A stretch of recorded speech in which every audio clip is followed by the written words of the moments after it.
and welcome to Women of Color Empowered, a podcast where we dive deep into the stories, challenges, and triumphs of incredible women of color who are shaping our world.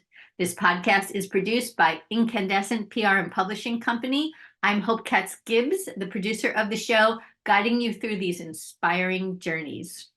This is episode number 1, and we have a special treat. So today we are interviewing the host of the show, Kimberly Lee Minor, who is the CEO of the Women of Color Retail Alliance, an amazing organization, and we can't wait to dive into this. First of all, Kimberly is a professor, a lecturer, a business innovator, and she is the host of the show. So welcome, Kim. Hey. All right, Great just a sidebar. I have to tell you, Kimberly and I have known each other since we were 11. We went to school together in Lafayette Hill, Plymouth Meeting, Pennsylvania, and I have been a fan of hers forever. Our paths seem to keep crossing, and now this year, if I can say it, Kimberly, if we can, we're turning 60. I know. I know, it's so cool, right? Blew some people's mind, though. You really blew people's mind, because as I look on this screen, I'm thinking there is no way that we're 60. Like I don't even know what 60 feels like, but we certainly don't look 60. Well, God bless. Oh. Like, and you know, this is the new 60, right? We're still alive, and that's all that matters. That's right. That's right. Yeah. I'm so thrilled to be doing this with you. So honored. You have accomplished remarkable things in your career. And today we will start this exploration. So what we're going to do on your show, and I love this, is we're going to ask 10 questions to your guests. And I am going to ask these questions to you starting today. So first of all, welcome. So thrilled. Okay, question number 1. We're going to talk about breaking barriers. Can you share a pivotal moment when you felt you broke through a significant barrier as a woman of color? Yeah. There were a few moments, and they're moments because they fleet. They go over. You realize, oh, I've done something here, and then the next thing happens. But I guess one of the memories that stands out to me is when I was at Foot Locker, and Foot Locker, if you don't know, it was based on a lot of men from Tom McCann came together in Foot Locker, and that's how they grew it. And then it was bought by Woolworth, but the same men who had come up the ranks together were there. And so I was the only woman who had a leadership role, and I was the only person of color who had a leadership role. And so I would be in these meetings all the time with just all of these white men. And some of them were very respectful and like really embraced the knowledge I brought to the table, and some just didn't. And so it made my life very difficult, because I was trying to build an organization within Foot Locker that would support private label and a global expansion of product for them. And there were some of those men who were just standing in the door, and they didn't understand because it was new. No one had done it before. And why we bring you in? You don't have, athletic background.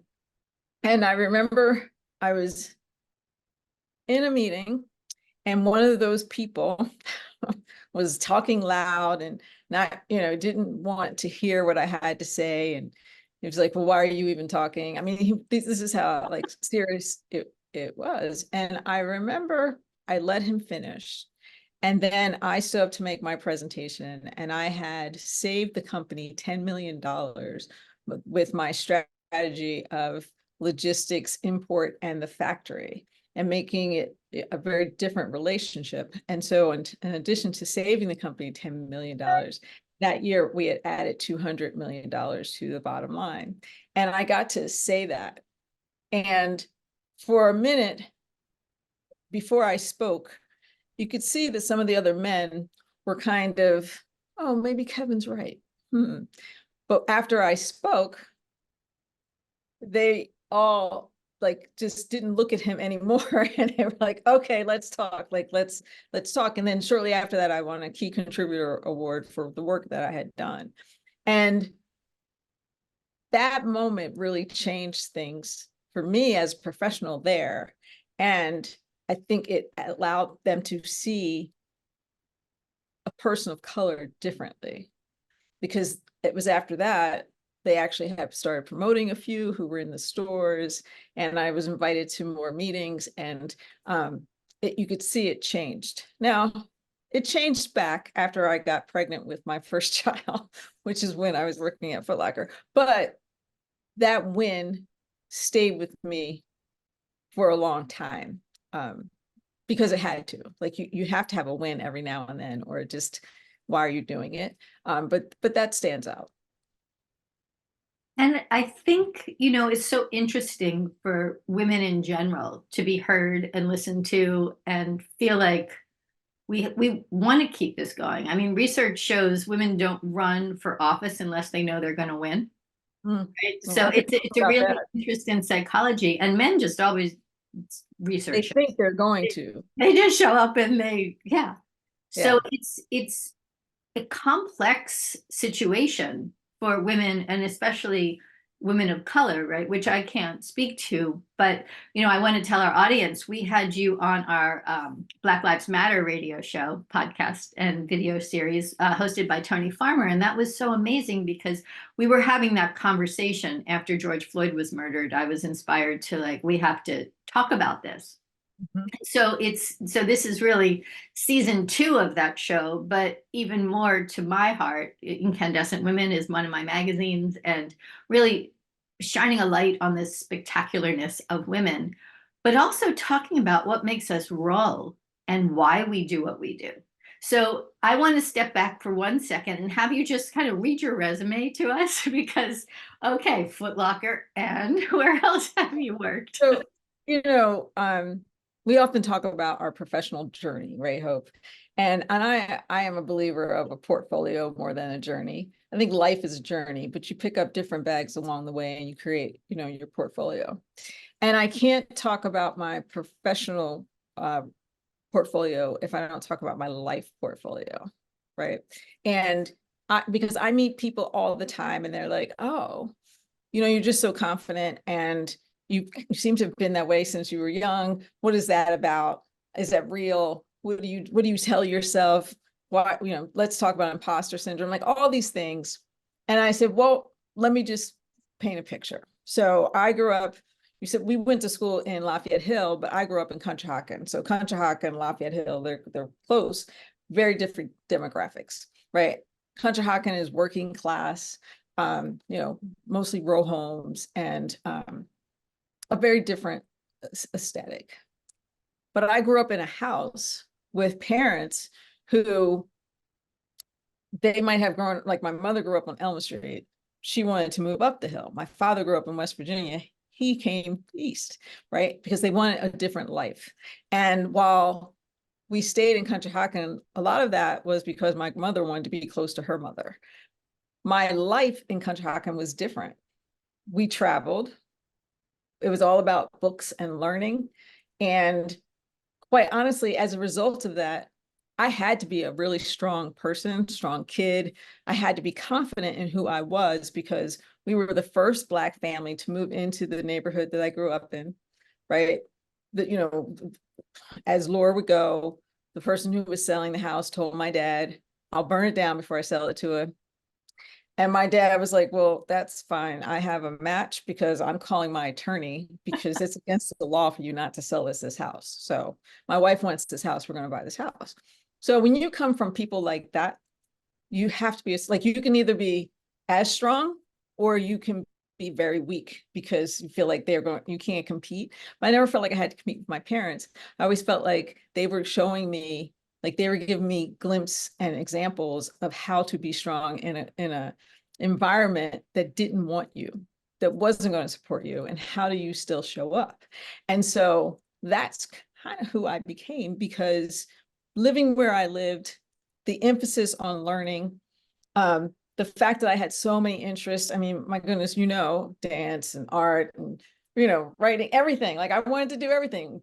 Guitar, if it was there, I was like, oh, I want to try that. That's part of life. I want to know. Because that's who I was as a kid, had to be really strong and I had to be confident in who I was, because it was coming from both sides, right? So we're the only Black family. So who are your friends on this side? And nothing I thought of, but as the only Black family, a lot of the kids who lived on Element Hector Street had a problem with me because of the way I talked, because I had long hair, like nothing that I had to do with. Like, it wasn't like I spit on anybody or I talked down on anybody or like had a problem. It was just because this is who I showed up as. And I didn't consciously think it when I was younger, but as I got older and got into high school, and I just was like, huh, this sounds like a them problem and not a me problem, because I'm not doing anything other than just being myself. And why should I make myself small so they can feel better about themselves? They could read books. Like, that's not, they could do anything.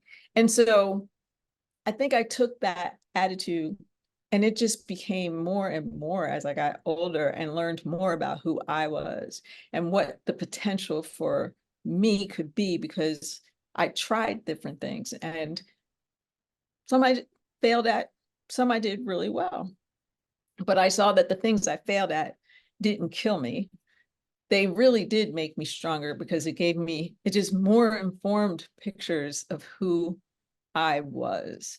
And so when I went into Macy's executive training program, I didn't want to get into retail. It was the furthest thing from my mind.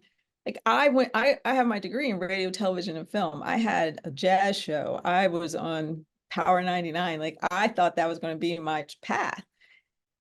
And there was just something that wasn't happening with it at the pace that I thought it should. And so finally, I remember talking to my dad, and I was like, this recruiter is just, he won't leave me alone.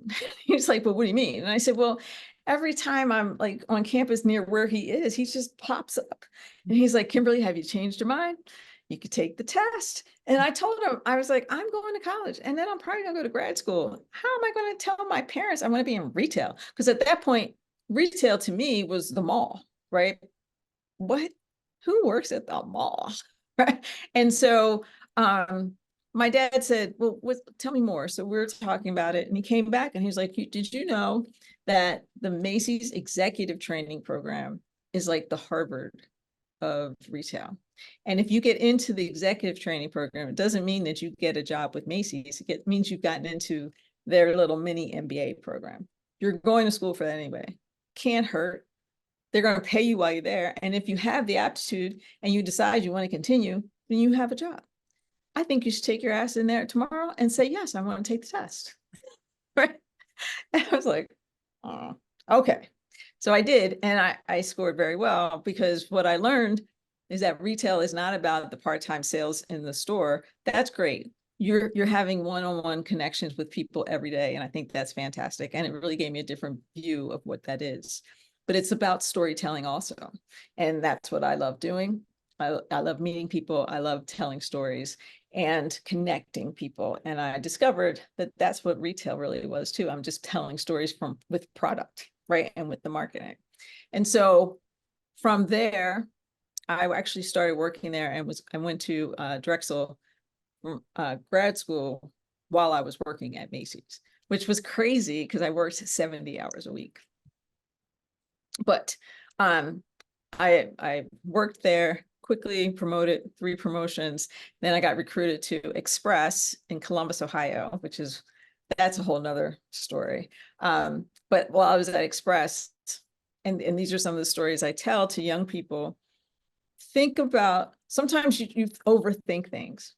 And here's why. So I was offered a job at Express as a store analyst position, and it was part of the financial organization. Now, I've always been great with math, and I love it. It's just not where I wanted to live my career.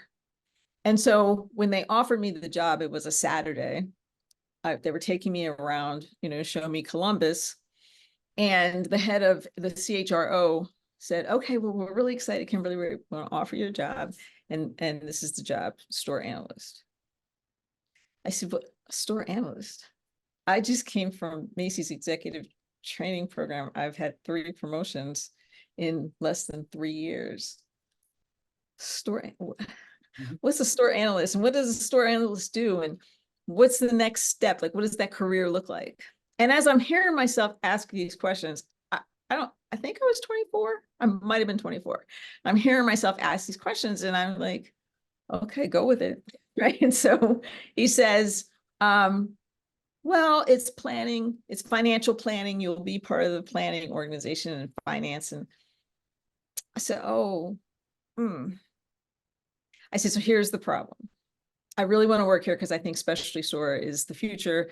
Department stores, they're dying on the vine. So I definitely want to work here. But I want to be the president of a brand or the CEO, of a brand.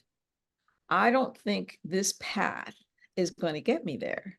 It might get me to chief planning officer or CFO, but I'm not going to lead the brand. And I really want to do that. Like, that's what I really want to do.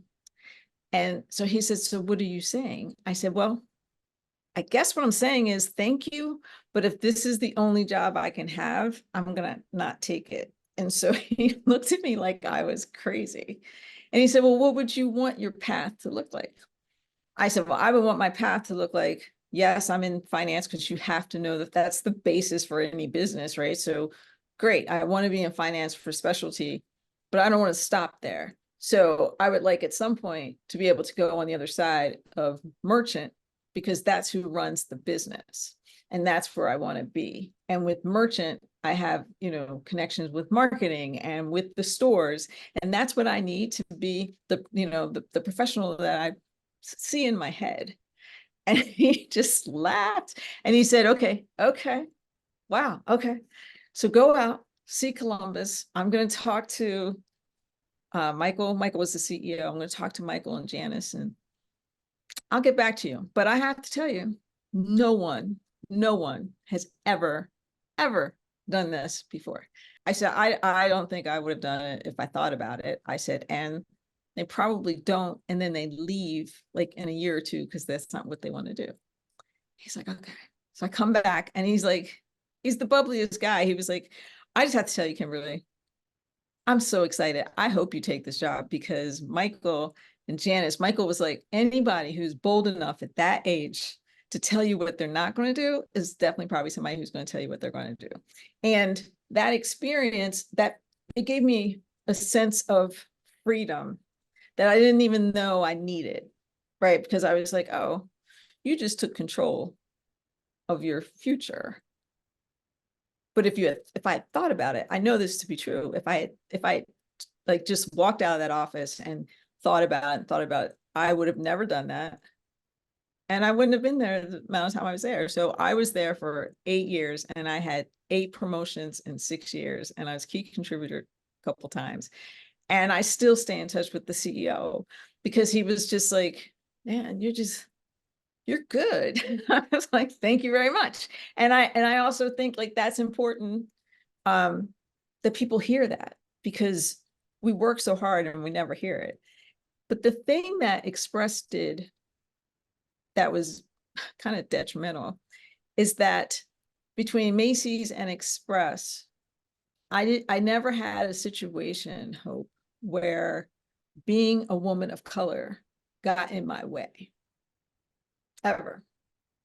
It just didn't. Right. And I sometimes I think, why is that? Well, I know I busted my ass.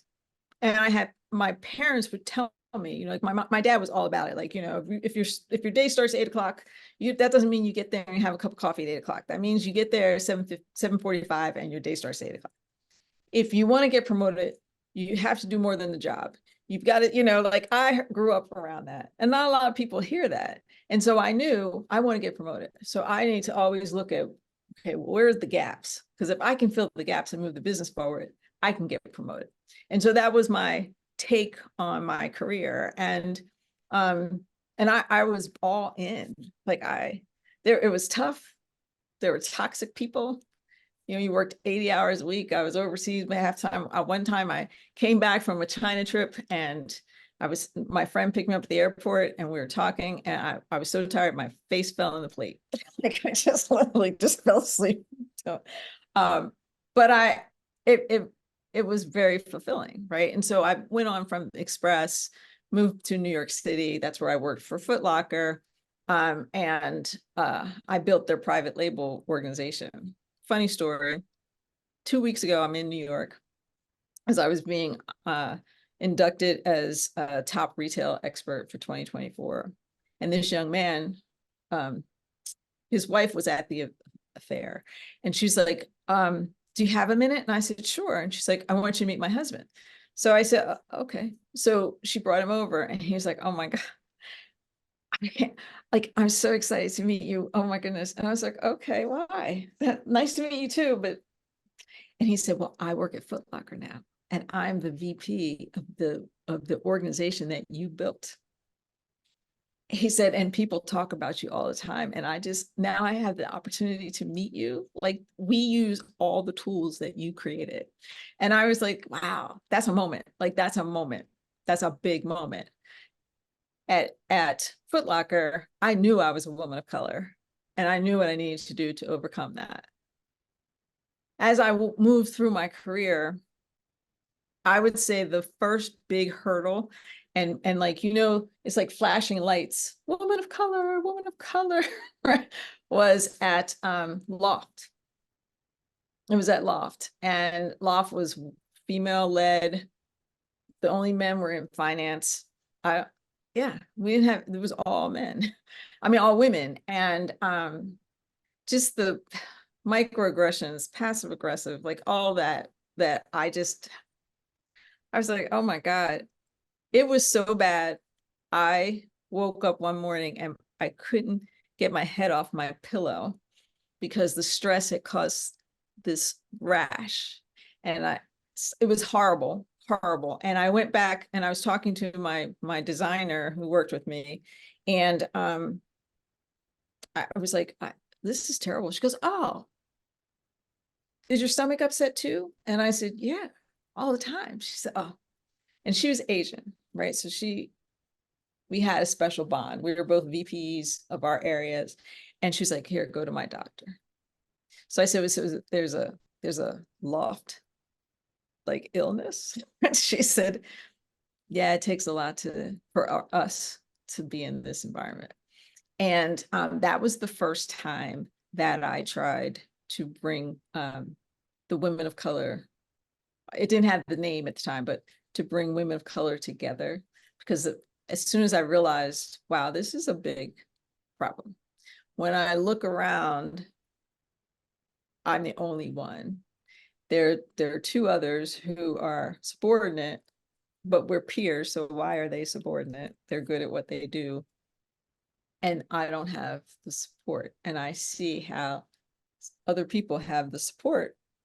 I mean, even to the point one time I was in a meeting. Now I'm the VP of a division. And I made a business call and I said, whatever I said. And the president who I reported to told me to shut up. Yeah. So, if someone feels comfortable enough to tell you to shut up in a meeting, how you're being treated. Right. And so that was the first time. And I guess, what I found out later is that the reason that was so difficult is because at that point, women of color at the VP and above level, we didn't even make up 1%. Like we were 0.45% of the retail women leaders. And so it was kind of ebbed and flowed. And I went on to become brand president for London Vogue, Joe Boxer, Rampage. Fun fact, my brand, one of my other brands was Bongo. Kim Kardashian worked for me. It was right at the time of the sex tape, and just as they were recording Keeping Up with the Kardashians. So we turned that business around. All the people, when they found out I had signed her, all of our retailers were like, oh no, we're never going to sell your product. And our first appearance event, the line went outside the building and around, and all the people who had called me upset were in that line. Like, okay, good. And so moving into private equity and being turnaround teams for different brands, not Loft, I'm sorry, Talbot's, Nine West. And then after Nine West, I was called back to L Brands here in Columbus to be the chief merchant for the home business. Started for home fragrance, and then it built. And here's where we talk about the glass cliff. People talk about that a lot. So when I got there, I was, chief merchant for home fragrance. I was able to add like $500 million to the business with some new programs that I've created, and they're like, oh wow, this is great. Let's add some more to that area, and so it grew. And then I had operations, and then they asked me to create this strategy organization, and so I was senior vice president when I got there. I was a senior vice president when I left, but I was the senior vice president of one division. And when I left, I was the senior vice president of 3 divisions. And probably a big reason for me leaving, because they're like, oh, you did a great job. You did what other people can't do. But instead of giving you a promotion, Kimberly, we're going to give you extra projects so you can prove to us that you deserve that promotion, even though you walked in here and this is what you've done. We're just not really sure. We want to, we just want to make sure. We just want to make sure you can handle it. Okay, well, if I'm going to take on 3 divisions, what support am I going to get? Because that's a lot. No one else is doing that. You're going to have this, and this. Okay. When is that going to happen? Because I know you've already given me dates of expectations of what I need to do. And so it became this fight. And I felt like I lost the fight, because at one point I just physically couldn't move. Like my body wouldn't respond to the messages that my brain was sending it. And I went to the doctor, and he was like, you're like 5 minutes from a stroke. Like we need to get you into a hospital. We need to get you like fixed.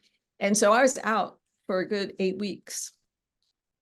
And in my brain, I had failed, because I hadn't been able to do everything that they set up for me to do. And I had never been in that situation before. I'd always done it.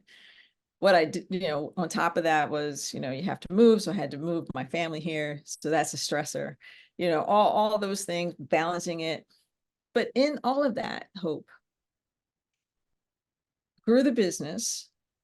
From an operational perspective, I took the company from 35% on-time delivery to 97%. That's money. Like, that's just money. I led the transformation of all ops and how every function did their job, because we closed the New York office, and I was responsible for that. And so by closing the New York office, those functions that were in New York had to be reestablished in Columbus. So I was responsible for that. And the only thing I could think about was I got sick and I was out, because that's what they made me think about, right? And I remember that there was a challenge to me, and I kind of put it back on their plate. I was like, I'm sorry we have to have this conversation, but we do. We had the conversation, and they were like, oh. And it made me think of when I was at Express, right? But it was a different response than when I was at Express. And they said, well, we'll get back to you. Okay. And that was on a Tuesday. I had come back to work the Wednesday before that. So I'm back to work for a week. Friday, I had all these meetings with my teams, and my admin called me and said, oh, they need to see you at Southern Building. For what? They said they have answers for you. Okay. So I go to the other building, and legal and the head of HR are waiting for me in a conference room. And the head of HR says, Kimberly, you gave us some challenges, and we heard you. But what we've determined is that based on the challenges you gave us, you probably don't want to work here anymore. And we're probably not getting the best from you. Huh. I said, okay. Okay. So I said, well, do you want to be specific? And so she started saying things. And I said, well, I have no idea what you're talking about. What is that? She's like, well, it happened while you were away. Oh, okay. So legal is looking at me like, wait, you don't know anything about this? I said, I know nothing of this. It's a fascinating story, but I wasn't here and no one told me. And my boss's name was Amy. I said, I've spoken to Amy. I've met with Amy. Amy never said anything about this. So he was like, oh, ugh. So I said, that's right, but no problem. I negotiated my exit before I made my entrance, so I'm good. And so I left. And when I left, I felt so bad because I had moved my family and, I felt a little broken, right? Because I was like, well, how could I have fixed this? How could I have done better? And I went to my therapist and she was like, you're going to have to stop that crazy noise that's in your head because you could not have changed it. And if you don't remember, let me just give you a little trip through what it was like to work there for the last few years. And that was really helpful. It was really helpful to put it in perspective. And I have to tell you, I feel like while I've been so productive over my professional career, since then I had a consulting company, and I was the president of Bandier, which is a really popular brand in New York, and having that time, it allowed me the freedom to really reconnect with Kimberly. And I remember when I said, okay, my contract, I'm not going to renew my contract again because I feel like there's something else I should be doing. And, I left Bandier after almost 3 years and decided, it was before I left there that I actually got with Christiane and Karen, and we started the Women of Color Retail Alliance. But we actually really kicked it off after I left. And the three of us have been doing it grassroots for the past 3 years. And I'm just really proud. I feel like I've been the most productive for a bigger cause and to live my life with purpose since I left Bath and Body Works, because everything I was doing up until then, it was great to have the titles and the promotions and to be featured, and that was great. But it wasn't really for anything. It was for what I was building for someone else. And so when I sat down to see, like, to evaluate, this moment in time, take this path, take that path. When I looked at this path, I had added almost $8 billion to incremental business to the brands that I had led, which felt good. Like, that's great. A little more than $8 billion. That's cool. Incremental. That means I was still growing it. That's great. But then I couldn't say, like, there were people I had hired, there were people that were doing very well, and that felt good too. But there's a bigger problem. I just lived through a bigger problem. I have people I know who are living through this bigger problem of being a woman of color in this industry. How can I make a difference there? And my focus, I'm hyper focused on it now because as of January 2nd, I became the CEO of this organization. But every day I meet someone who says they have been influenced by something they read about, with Wakra, or, a conversation they had with someone, or some mentoring, or they met me at an event, or they met someone else, who was on our board. And to see that is the best feeling I've ever had. Like, I used to think it felt great when I saw my products on people, right? Because that was confirmation. Yeah, you connected. I know it's, but now this is affecting people's lives. And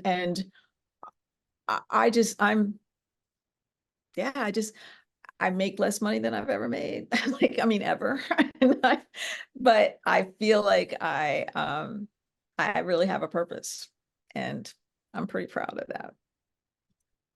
Wow. So much to unpack, so much amazing stuff. First of all, hands down to you. Wow. And you have so much to teach, right? And talk a little bit about that. You are a professor. Talk about your teaching. I am. I never thought ever, right? My mother's family are all teachers. With my mom's not, but like her aunts and my grandmother's sisters, they're all teachers. And they would say, "Oh, you should be a teacher." And I'm like, no interest in that. And then I fell into it. I had met a woman who was the head of executive education at the Ohio State Fisher School of Business. We met through Chief, which is an organization for women.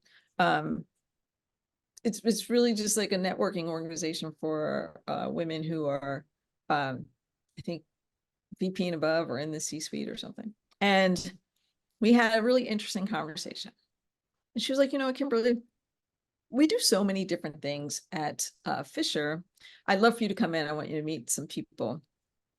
She said, we have leadership, we have executives, that go into other executive businesses and teach them or, work with their teams. I think there's something there that you might enjoy. So I was like, oh, okay. Like, I didn't really think anything of it. And then there was a class that she had put together that she wanted me to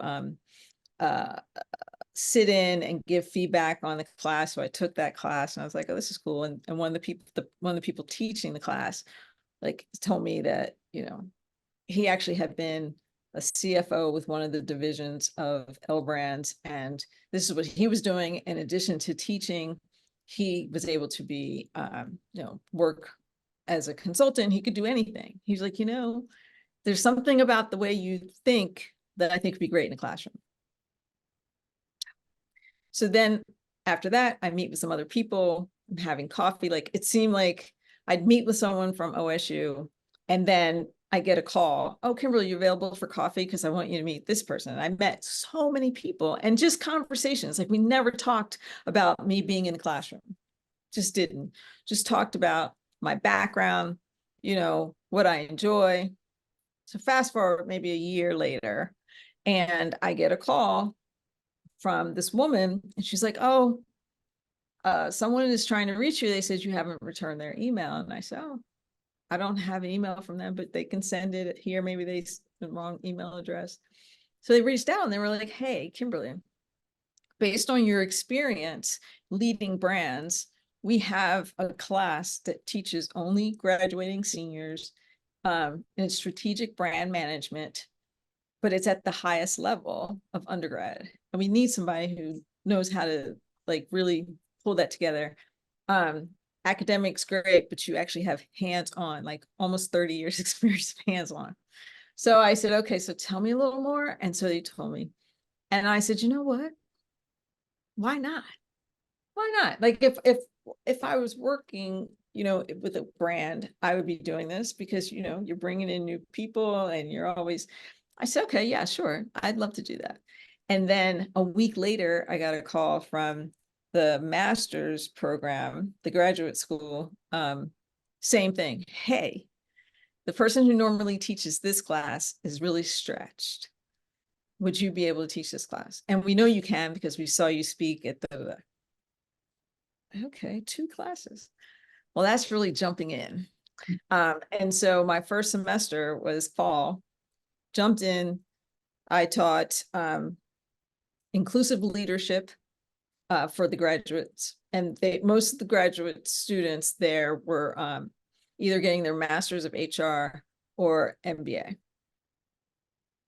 And then, oh, and I also did a keynote for the new MBA students coming in, right? Like, and then the other class is strategic brand management. And I have to tell you, I love it. I really love it. It was really funny because I posted on LinkedIn, like, this is my first day of school. It's been a long time since I've been able to say that, and, videoed my path to the campus. And I got so many people who DM'd me and said, oh, I've applied several times. Can you put a word in for me? Like, how many times did you apply? And I didn't mean it in a flip way, but I was like, you can apply. Right. And they were like, yeah, what do you mean you can apply? I said, I didn't apply. I have no, like, I can't help you. I don't know what that process looks like, because it really was based on getting to know people and relationships. But I mean, those students, they keep you on their toes. And like today was such a great day. We had, I'm teaching them, and I'm really spending a lot of time. There are 9 elements to building a brand strategy. Your target audience, to me, is the most important element of that, and you should spend most of your time there. And so I'm teaching them about customer-based brand equity, because that's what really builds the value of your brand. Like, people think equity and they think numbers, dollars, right? But it's not about that. It's about the emotion and how far a person will go for your brand. And you want someone that has that emotional and like, it makes them feel a certain way, or it makes them see themselves a certain way, but it's all about that connection. And I have spent the last 4 classes talking about that. So today it was about, okay, so your brand, it's smoke and mirrors, right? Like, you're delivering a promise, but how are you doing that? And how does that aesthetic and that design, how does that grab a person as part of this connection that makes you a part of their life? And so the conversation today was so good. It was just so rich.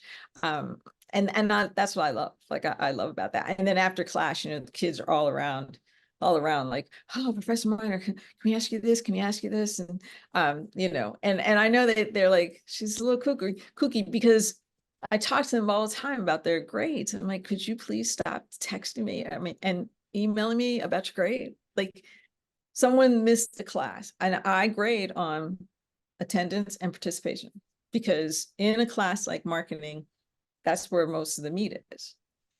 And she was sick, and she came to me and she's like, oh, what am I going to do? My grade is down. I said, well, you haven't had an assignment due. She said, what do you mean? I said, so there's nothing you can do, because the only grade that's in is about your attendance, and you missed a couple of classes. I said, so why are you worrying about your grade? Like, your grade's not going to come with you, especially about your attendance. I know you're sick. I know you were sick. And she's like, but it took my grade. I said, it took your attendance grade down. But you're going to have so many assignments, and 2 big assignments. Please don't talk to me about that. So she was like, well, I can't do extra. No, you cannot. I said, I want you to learn. Don't worry about that. Like, if it comes to when I'm grading and you've gotten A's on everything, and that because you were sick, it brought you to a B, I will not give you a B. I promise. As long as when you're here, you are like a part of it, part of the conversation. And she's like, really? I said, yes. Like, why would I hurt you? Like, why would I hurt a graduating senior? Flip side of that, though, last semester, I think this is funny. I don't know if anybody else does. Last semester, it was the week before the big midterm projects that were due. And I had a student who came to me. It was a week before they were due. Like, they were making presentations the following week. I just want to reinforce that so you have a picture. Came to me the week before it was due, and he said, Professor, what group am I in? And these were group projects. So I said, what? And he said, what group am I in? I said, oh, is this a joke? Do you want me to laugh? Like, is this? He's like, no. I said, so you have done nothing on the project? And he walked away, right? Because then I don't think he thought and so fast forward, because he got a 0, because then he didn't come to the presentation. He hadn't done anything. His group came to me, and I said, don't worry, I know. And then he came to me at the end of the year, and he said, Professor, I'm not going to graduate. So I said, why? Why? Well, because I didn't pass your class. So I said, okay, and why didn't you pass my class? And he's like, well, you gave me a 0. I said, and what did you do? Like, what did you came to me the week before the program. Like, I know you didn't do anything. And he's like, well, I had COVID. And I said, well, here's the thing. When you make up excuses, you have to remember them. I said, because you told me that you missed the presentation because you had COVID. You didn't mention anything before, so I'm assuming that's a 0. He's like, well, I did 1 slide. I said, how many points do you think you should get for the slide? Because there were 62 slides in your deck. So how many points do you think you should get? If you could just give me 20, then I would at least have enough to pass. I was just start laughing. I was like, oh my God, this kid is crazy. Like, is this how you're gonna go through life? But it is, right? It is. And I think we've done a disservice. And it's just fascinating. I sent a proposal to one of the deans at OSU because I just think that we are not preparing our young people. We've given them too many pieces of that puzzle, and they don't have to figure it out. They don't know how to connect the dots. They don't read anything. Like, it's just that, and I don't want to put them all in the same box, but repeatedly I see the same behaviors, and it's all about a grade when reality is not about a grade. It's about how do you know how to do the job when you show up. And also, you're not going to get promoted just because you have the job, right? You have to understand, you have to communicate, and they're just not ready, and it's not their fault. It's just not their fault. And so I'm again hoping I'm making a difference, but I talk about those things, and I'm always explaining why we're talking about what we're talking about and how they need to apply it. So yeah, it's just another thing I didn't, it's kind of like retail. Like, I didn't know I wanted to do this, and I know I'd be pretty good at it. But my son, who's also a senior in college, he had the same class that I'm teaching. He even had the same textbook. And he was like, oh, what are you doing? And I said, I'm working on a class plan for this project. He's like, you don't need a class plan. Don't you have the Pearson slides? So I said, yeah, I do, but they're so boring. It's just words. And he was like, Mom, my teacher who teaches this class, she uses all the Pearson slides. She just puts the Pearson slides and she reads off them. I said, well, that would bore me, and I'm the teacher. Like, I can't do that. He's like, so what do you do? I said, well, I have some guest speakers. I have video. We play some games. We do. He was like, ugh, I wish I was in your class. I was like, well, probably not, because you and I in a class would not work. So he's thought about it for a minute. He was like, yeah, you're right. But anyway, so that's my teaching experience. And yeah, the end of this semester will be my first year, and I love it. I do. Blown away. Totally cool. You are so who you were when we met when we were 11, and so much, so amazing. And I actually think you should run for president, because you do an amazing job, and we need a leader. We need true leaders in this world, and you are that. So we have like 9 more questions to run through. I'm going to make that episode 2. Okay. I want everyone to just absorb who you are as the host of this empowered show, empowering women show, not just women of color, but just in general, and hopefully men too, right? We all need guidance. Absolutely. I was talking about this the last week, Hope, and someone asked me, like, why do you only focus on women of color? And I said, well, here's the thing. Our main focus is women, because when I talk about the numbers, especially in the retail industry, because that's what I know, I talk about women. So if women are 60% of the retail workforce, corporate retail workforce, and they're 37% of the leadership, right there is a problem. It's a problem. And then if you look at women of color, which is Black, Hispanic, Asian, Native, I think Indigenous, 5 groups combined, we are 6% of that number. I think you can see that it's a woman's problem, right? Because until the 6% actually get parity, the whole number will not rise. it's impossible for it to rise. So that's the problem. Here's the solution. If all women have access, then all women will rise, because here's the other number that everyone should know. When we start on that path, when I'm at the executive training program and you're at the executive training program, women of color are 18% of the number, and other women are 18% of that number. So white women and women of color are at parity at the beginning. White women go up, women of color go down. And that's ridiculous. And in a consumer-based world, if the parity existed for women of color, that would be an additional $12 trillion GDP. But we'd rather leave it on the table, right? So I said, so it's not about women of color. It's about women. And we don't get there by FUBU. Like, that's not a strategy. I don't believe in it.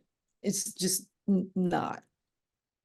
We get there with the right partners. And that looks very broad, because everyone should be at the table with us, making the change that needs to happen, because it benefits all of us. And it can't happen because FUBU, we don't, if we are only talking, if there are only women of color in the room, it's a party, right?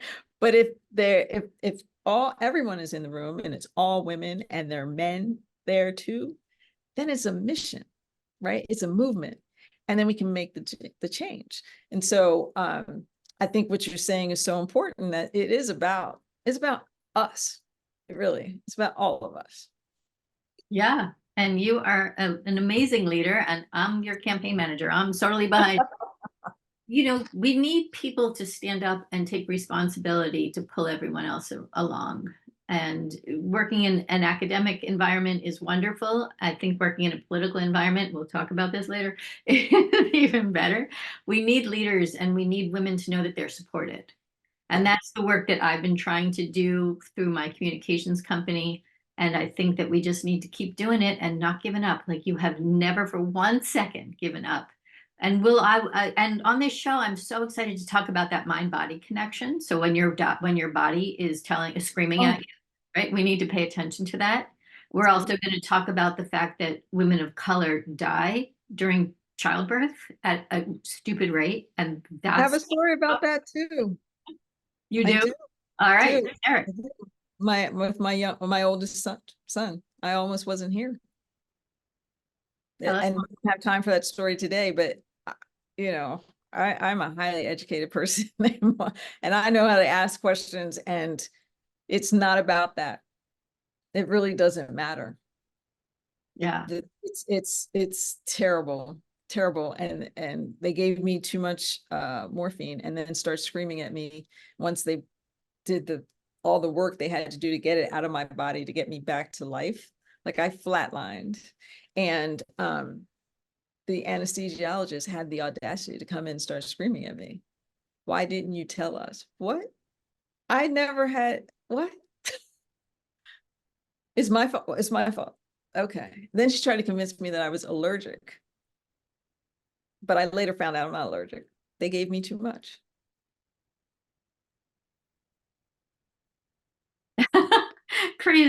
Crazy and not okay, right? And I think that if we can stand together and hold hands through all of this and speak out, then, and we're going to do it more and more, right? At 60, oh, absolutely, right? We're not afraid. I don't think you were ever afraid. I was never afraid either. No, we were not afraid. And I want to talk about imposter syndrome, because I just think that is the most ridiculous. Like, all these marketing buzzwords that they throw at women, and we take them on. Imposter syndrome, work-life balance. Like, there's so many. I look forward to all of those conversations. Yeah, and we're going to have them, right? We're going to have them with truly amazing women that you're going to pull in, that because like crazy cool women, just so cool. And I'm so excited to be the producer of the show. I am so honored. My team is so honored to be working on this project with you, and we're just going to have so much fun. We are. All right. So stay tuned for part 2 of episode 1, when Kim is going to answer the other 9 questions on her list of 10 that she's going to be talking about. But today was such a blessing to hear about your history and your background and how fabulously brave you are. Well, thank you. Thank you. All right. All right, ladies and gentlemen, you are listening to the Women of Color Empowered podcast and video series on the Inkandescent Radio and TV network. I'm Hope Katz, Gibbs, very proud producer of the show. Thank you, amazing Kimberly Lee Minor. We will talk to you very soon.